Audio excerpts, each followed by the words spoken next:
सो महाराज अब आपको क्या बताऊं, 80-80 वर्ष की मैया, 2-2 हाथ को घूंघट और ऐसे ठुमका मार के नाचे। एक माताजी को तो 2 आदमी पकड़ के लाए, कथा में चला ही नहीं जाता था, और नंदोत्सव आया तो जाने कहां से करंट आ गया उनमें, और ऐसा नृत्य किया कि सब लोग देखते रह गए। ये किया नहीं जाता, ऑटोमेटिक होता है। मेरे गोविंद का उत्सव है ना, अपने आप होने लग जाता है, अपने आप पैर थिरकने लग जाते हैं। नंदो महामनास्तेभ्य, नंद बाबा ने लाला के जन्म की खुशी में 2 लाख गायों का दान किया, ऐसा लिखा है कि धेनूनाम नियुते प्रादात विप्रेभ्य समलंकृते। 2 लाख गाय नंद बाबा ने ब्राह्मणों को दान में दी। गायों के चरणों में जो खुर होते हैं ना, चांदी के बनवा के, उनके सींग जो हैं वो सोने के मड़ करके पक्के जराब की चदरिया उड़ाकर 2 लाख ब्राह्मणों को गौदान करी। बोलो जय श्री कृष्ण। हाँ, और 7 बनाए तिल के पहाड़, तिल के पहाड़ों पे और सोने की चादर बिछा करके 7 आचार्यों को वो दान करी। हे भगवान। और अटारी पर चढ़कर के बाबा बस दोनों हाथन से लुटाए रहे। इतना आनंद आज सबके मन में है रहे है। बजत बधाई धुन छाई तिहु लोकन में, आनंद महर के नचत सुर ताल की।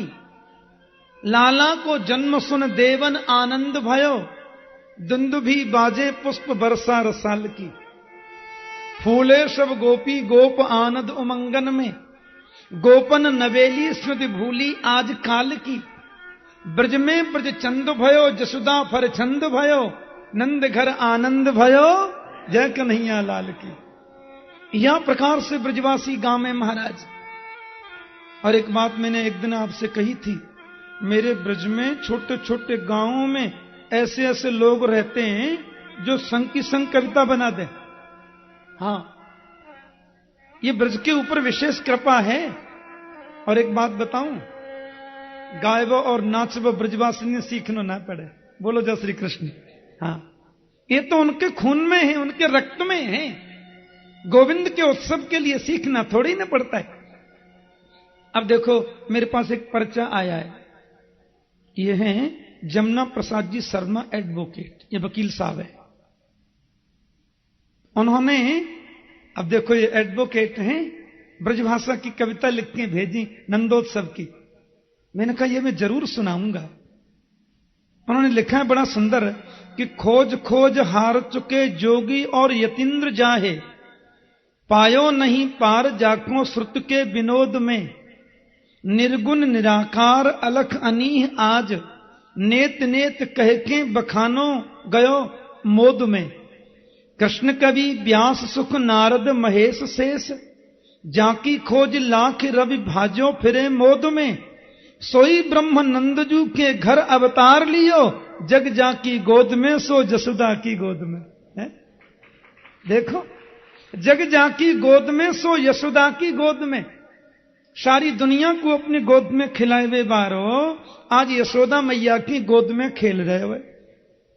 भादो कृष्ण अष्टमी को कृष्ण को जन्म भयो, भादो कृष्ण अष्टमी को कृष्ण को जन्म भयो। जन्मत ही कंस को शंका भई काल की, कृष्ण को जन्म सुने खुशी भये ग्वाल बाल। नंद ने खुशी में खूब वर्षा करी माल की। बोलो जय श्री कृष्ण। है? विप्र चहूं और सो आय के बधाई दे में, नंद और जसोदा दे में हाथी घोड़ा पाल की। यमुना कहें ग्वाल बाल खुशी है के गामे, सब नंद के आनंद भयो जय कन्हैया। देखो तो महाराज ये आनंद की बात है। नंद घर आनंद भयो जय कन्हैया, हाथी धीने घोड़ा दीने और दीनी। बालकन को हाथी घोड़ा बूढ़ेन को पालकी, और बालकन को लाडू पेड़ा बूढ़ेन को लापसी। बोलो जय श्री कृष्ण। हाँ, अब दांते ही ना तो लड़ुआ काते खाएंगे, तो उनके लिए व्यवस्था कर दई लापसी की। हाँ, और देखो एक विचित्र बात, भूल गए गोपी गृह गोपिकान भूल गए, हुलसी मचाई रत प्रेम सरसाई में, दूध दही घृत की कीच मची गैलन में, कीचन दे सबे पगे आनंद बधाई में, छोटी सुट चोटी कछोटी कर मोटी भई। जो दुबली पतली है ना वो लाला के जन्म के खुशी में मोटे है गए, और जो बहुत मोटे हैं वो धक्का मुक्की में लेवल में आ गए। बोलो जय श्री कृष्ण। हाँ, छोसी से छोटी कचोटी कर मोटी भई, और फैल गई तोंद बड़े मोद की अवाई में, राजी दिल मोहन बिहस में बिहस नंद, आज नाचे आनंद सो कन्हाई की बधाई में। ऐसो आनंद सब ब्रजवासी लोग मनाए रहे, इतनी सब आनंद की वर्षा भई है। अब तो महाराज आज हो नई बात सुनी आई, सूरदास जी कह रहे हैं आज हो नई बात सुनी आई, मेहर जसोदा लाला जायो आंगन बजत बधाई, द्वारे बीड़ गोप गोपिन की बरनो कहां लो बढ़ाई, और रत्न भूमि सब छाई। आगे हमको याद ना है, बोलो जय श्री कृष्ण। हाँ, सूरदास जी को पद है बहुत बढ़िया। हाँ, सूरदास प्रभु अंतर्यामी नंद सुवन सुखदाई। सूरदास ने बड़ी सुंदर कविताएं लिखी हैं। जियो नंद लाला जियो श्याम लाला, पीली तेरी पगड़ी रंग काला, जियो श्याम लाला जियो श्याम लाला, पीली तेरी पगड़ी रंग काला, जियो श्याम लाला जियो श्याम लाला, पीली तेरी पगड़ी रंग काला, जियो श्याम लाला जियो श्याम लाला, पीली तेरी पगड़ी रंग काला, मथुरा से आए नंद लाला, मथुरा से आए नंद लाला, ब्रज गोपियन से पड़ गयो पाला, ब्रज गोपियों से पड़ गया पाला, जियो श्याम जियो श्याम जियो श्याम लाला जियो श्याम लाला, पीली तेरी पगड़ी रंग काला, जियो श्याम लाला जियो श्याम लाला, पीली तेरी पगड़ी रंग काला, मत रोवे रे कान्हा उआ उआ, मत रोवे कान्हा उआ उआ, मत रोवे रे कान्हा उआ उआ, मत रोवे कान्हा उआ उआ, तोहि समझावे सुनंदा हुआ, तोहि समझावे संदा हुआ, जियो श्याम जियो श्याम जियो श्याम लाला जियो श्याम लाला, पीली तेरी पगड़ी रंग काला, जियो श्याम लाला जियो श्याम लाला, पीली तेरी पगड़ी रंग काला, यहाँ खीर जलेबी पूड़ी लड्डू पुआ, खीर जलेबी पूरी लड्डू पुआ, आज जसुमती घर आनंद हुआ, आज यशोमती घर आनंद हुआ, कि आज जसुमती घर आनंद हुआ, आज यशोमती घर आनंद हुआ, जियो श्याम जियो श्याम जियो श्याम लाला जियो श्याम लाला, पीली तेरी पगड़ी रंग काला, जियो श्याम लाला जियो श्याम लाला, पीली तेरी पगड़ी रंग काला, यहाँ चरमर करे पलना, चरमर चरमर करे पलना, चरमर करे पलना, चरमर चरमर करे पलना, सब ब्रजवासी गाँव में जियो ललना, सब ब्रजवासी गाँव में जियो ललना, कि सब ब्रजवासी गाँव में जियो ललना,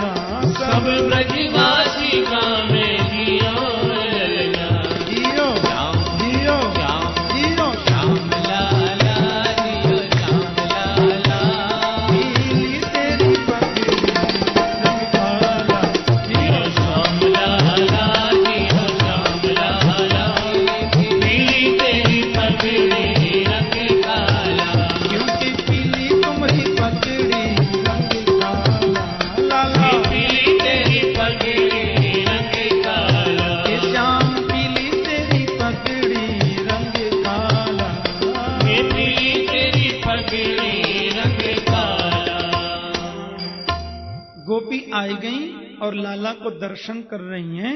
अब देखो गोपी ने सबसे पहले कन्हैया को आशीर्वाद दियो।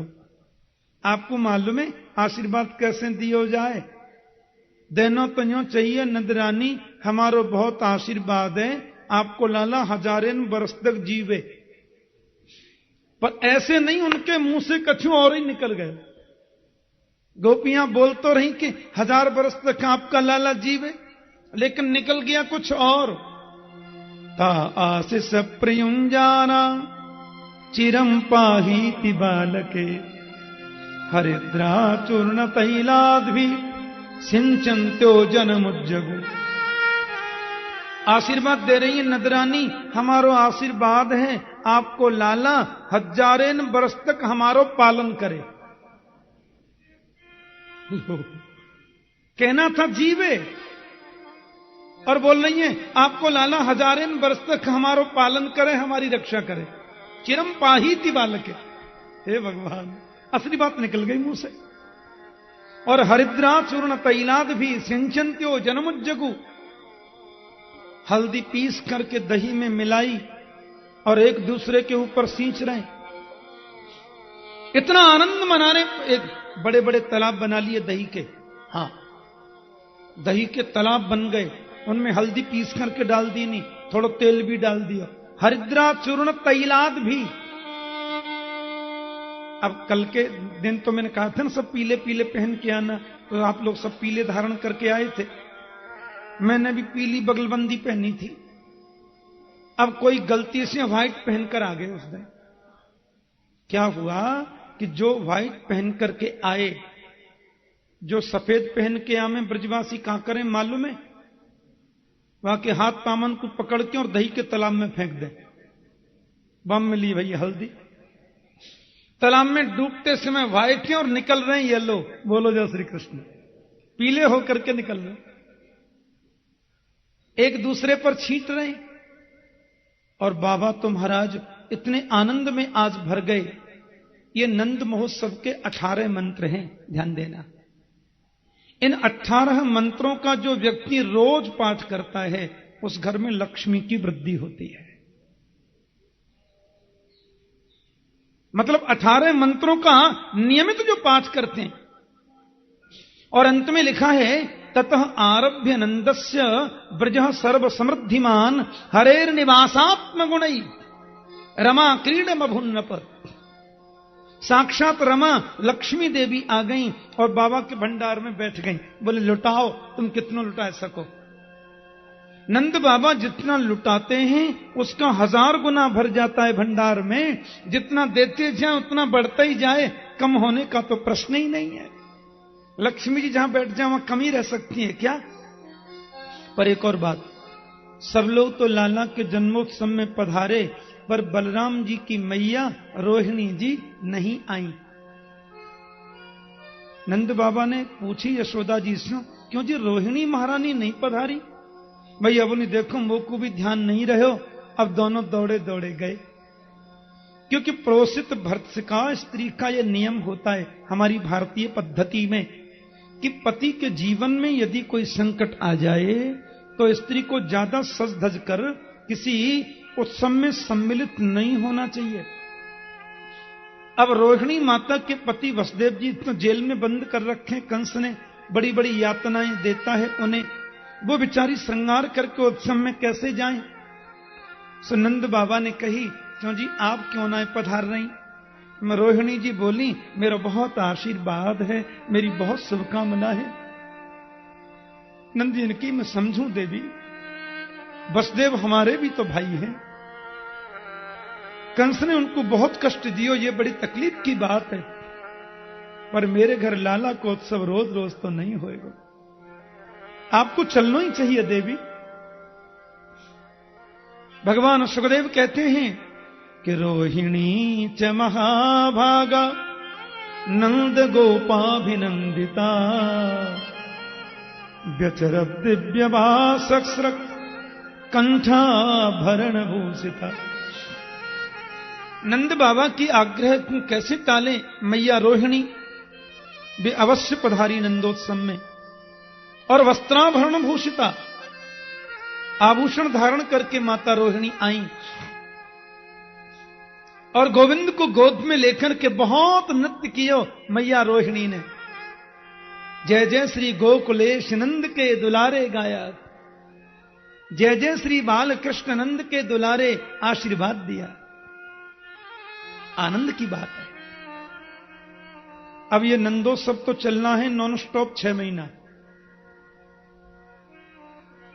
जब 6 दिन के हो गए कृष्ण, तो नंद बाबा ने की भैया अब आप लोग लाला को उत्सव मनाओ, मैं कंस को वार्षिक कर दे करके आऊं।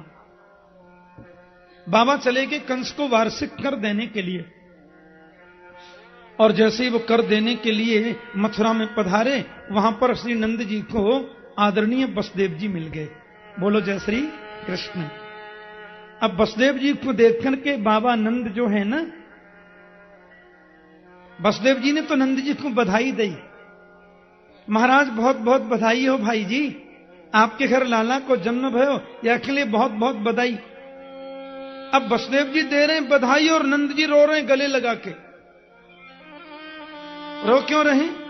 बोले अहो ते देवकी पुत्रा कंसेन बहवो हता,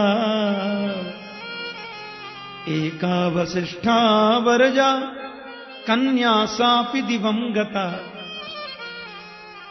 भैया वसुदेव जी बड़े कष्ट की बात है, आपकी भार्या देवकी के जितने भी बालक भये वो सब बालक व दुष्ट कंस ने मार दिए।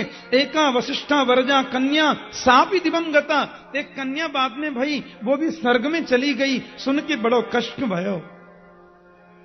अब वसुदेव जी ये तो कह नहीं सकते कि आपके घर जो छोटा वाला है वो भी मेरा है, सब पोल पट्टी खुल जाएगी। वसुदेव जी बोले नंद जी रोने धोने से मिलेगा भी क्या, कुछ भी तो मिलने वाला नहीं है। एक बेटा तो मेरा आपके घर है ही, बलराम जी का इशारा कर रहे हैं। अब रही बात छोटे वाले की, अजी हम तो छोटे को भी अपना ही मान लेंगे। बाबा ने की बिल्कुल विचार मत करियो, मन में छोटो भी तुम्हारो ही है, हम कोई अलग थोड़े ही है, हमारो सो तुम्हारो सो एक ही बात है। ऐसा उन्होंने स्पष्ट कर दिया, माने छोटा भी तुम्हारा, बात तो सही कह दी ना। लेकिन महाराज मैं एक निवेदन आपसे करना चाहता हूं। नंद जी बोले कौन सो? बोले आपको मथुरा में रुकना नहीं चाहिए। करो वही वार्षिको दत्तो राज्यो दृष्टा वयम चन नयथेयम बहुतिथम संत्युत्पाताश्च गोकुले। क्योंकि आपको एक बात कहूं, जब कंस ने उस योग माया को आकाश में पटका जमीन में और वो आकाश में चली गई, अष्टभुजी देवी बन गई, और उसने कह दिया तेरे को मारने वाला जो तेरा काल है उसने ब्रज में कहीं जन्म ले लिया, ऐसा बोला था कल योग माया ने। कंस ने अपनी रात में ही आपातकालीन मीटिंग बुलाई और अपने सैनिकों से बोले भाई कोई उपाय करो, मेरे शत्रु ने जन्म ले लिया, मेरा काल है कृष्ण, और कृष्ण बड़ा होकर के मुझे मारे, पहले ही कृष्ण को खत्म कर देना। सैनिक बोले महाराज जी कृष्ण को हम लोग ढूंढेंगे कहां, उसका कोई चिन्ह तो है नहीं, विष्णु है वो साक्षात। हमने सुना है विष्णु का निवास वहीं है जहां सनातन धर्म है, और सनातन धर्म कहां है? जहां गौ ब्राह्मण संतों की सेवा। इसलिए कृष्ण विष्णु को ढूंढने का बस एक ही तरीका है। क्या? बोले हम लोग ऐसा करते हैं कि आज से इन ब्राह्मणों को तकलीफ देना शुरू कर देते हैं, ब्राह्मणों को कष्ट देंगे, संतों को कष्ट देंगे, क्योंकि विष्णु सब कुछ बर्दाश्त करता है, ब्राह्मणों की और संतों की तकलीफ उसको बर्दाश्त नहीं होती। जहां भी वो छुपा होगा ब्राह्मण संतों को बचाने जरूर आएगा, और एक बार आ गया तो हम छोड़ेंगे नहीं, बात खत्म। कंस ने कहा वो तो ठीक है, पर तुम लोगों को घुसने कौन देगा? आश्रमों में ब्राह्मणों के यहां कौन जाने देगा? अजी जबरदस्ती पकड़ पकड़ के जमुना जी में फेंक देंगे।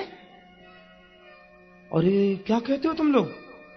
ऐसा करोगे तो समाज में क्रांति आ जाएगी और पूरा जनमानस ब्रजमंडल का मेरे विरोध में हो जाएगा। हां, और जनमानस विरोध में हो गया तो मेरी राजसत्ता खतरे में पड़ जाएगी। और कोई उपाय सोचो। सैनिक बोले तो फिर दूसरा उपाय ये कि आकाशवाणी ये कह रही थी कि 84 कोस के ब्रजमंडल में आपके शत्रु ने जन्म लिया है? बोले हां। बस हम लोग वेश बदल बदल कर पूरे ब्रजमंडल में जाते हैं। 1 महीने के अंदर जितने बच्चों ने जन्म लिया उनको मार देंगे, 1 महीने में जो बालक जन्म लेने वाले हैं उनको मार देंगे, आपका शत्रु कृष्ण भी उसी में मर जाएगा। अरे भाई वो तो ठीक है, पर तुम्हें घर में कौन जाने देगा? बच्चों को इतने मारोगे तो कौन घुसने देगा घर में? बगल में खड़ी थी पूतना मौसी जी। ये पूतना कंस महाराज की बहन है, तो हमारे कन्हैया की मौसी हो गई कि नहीं? खास नहीं है तो अगल बगल की सही।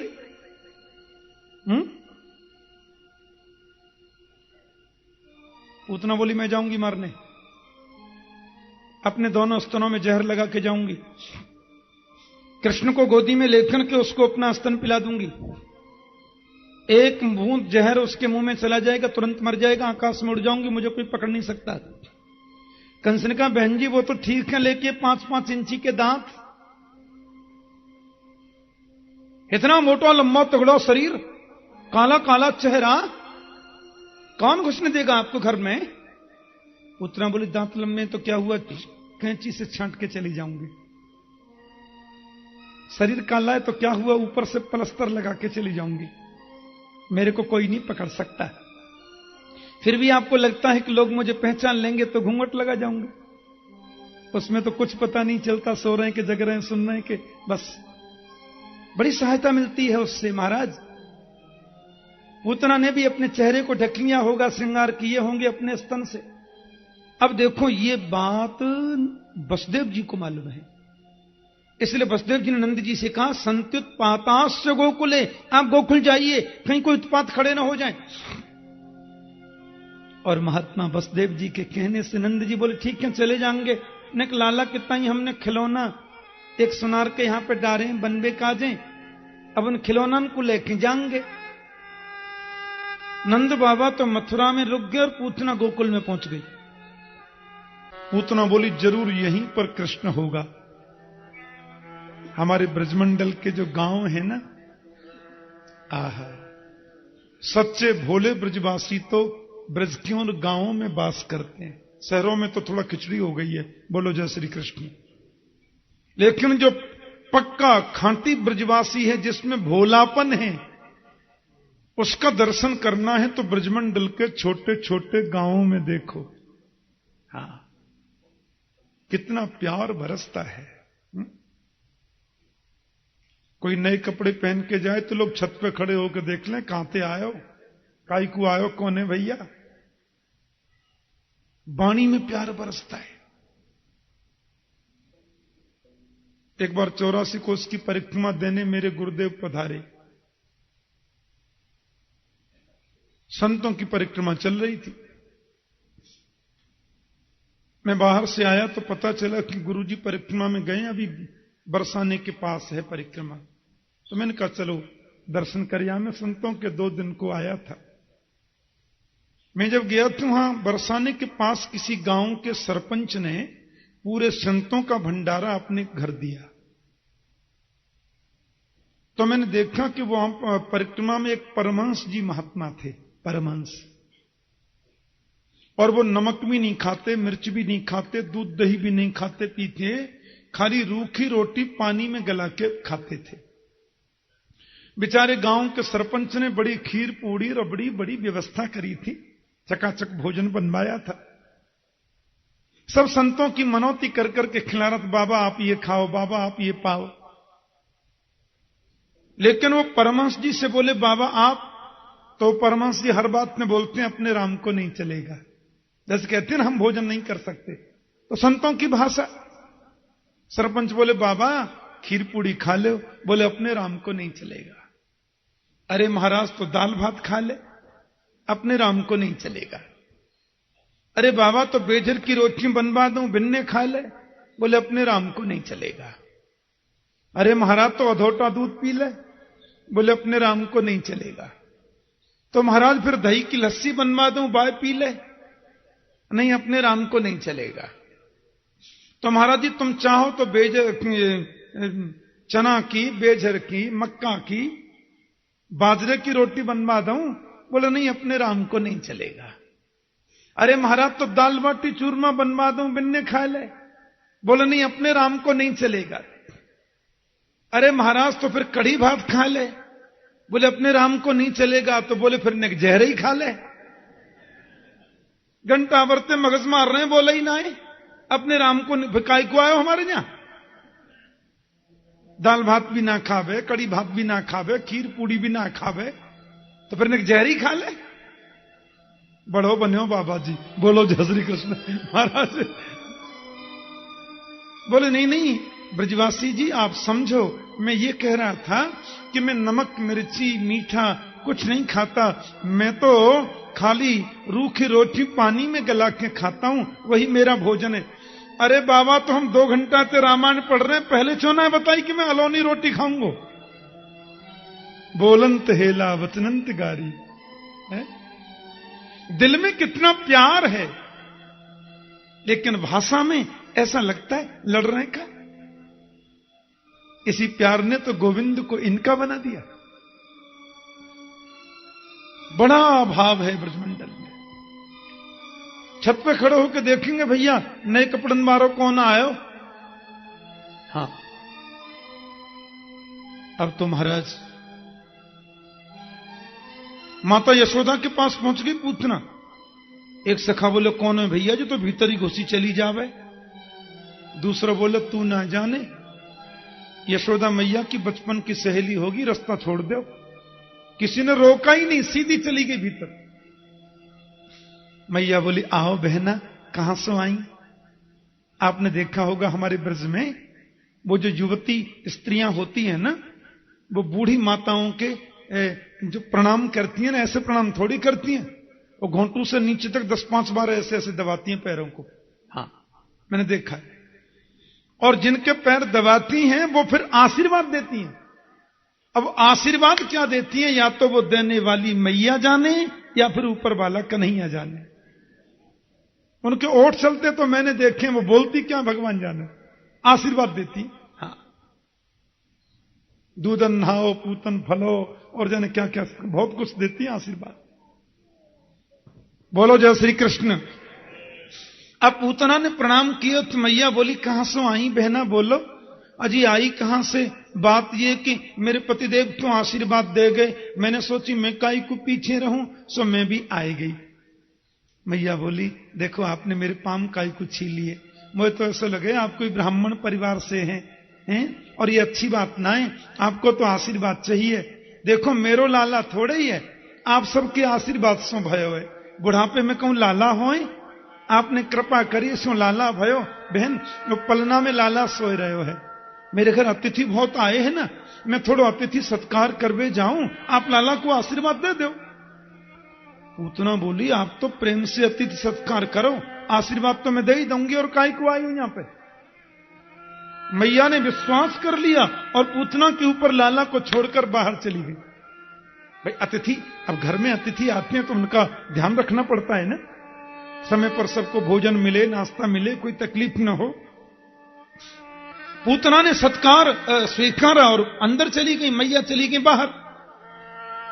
और जैसे ही पूतना पलना के पास में आई, महाराज बा ने अपने चेहरे से साड़ी का पल्ला हटाया और जैसे ही कन्हैया को देखने लगी, 7 दिन के कृष्ण ने पूतना मौसी का चेहरा जैसे देखा सो अपनी आंखें बंद कर